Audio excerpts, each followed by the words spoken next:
satmaram mən. Bəlkədə bir nizam deyib yüzlüyü tatmaram mən. Belə kişinin məclisində saxlıya atmaram mən. Özündəki vicdanı görsən qaylar sallala.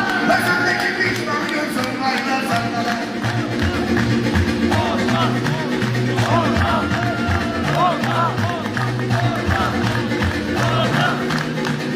Ay Məlik Allah'ına imtihanı düzəldik belə, gələnlərin yola salın qalanı düzəldik belə.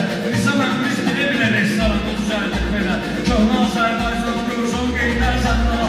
Köhnə Azərbaycan görsün qeydlər sənala. Qardaşım da gəlsin belə, qədimi diyarlar görüb. O qədər belə məsəlki antika divarlar görüb.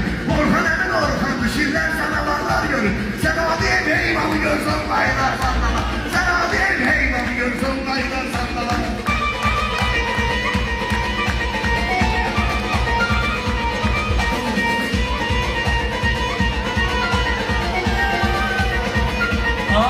Şairləri tərifləyəsən boş yerə, toyda misafirləri tərifləyəsən boş yerə, şərtini üşkilləri tərifləyəsən boş yerə.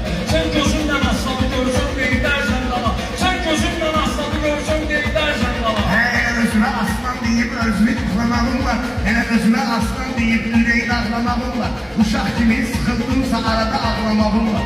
15 illik edənlərə belirə bağlamağın var. Özün bir dəfə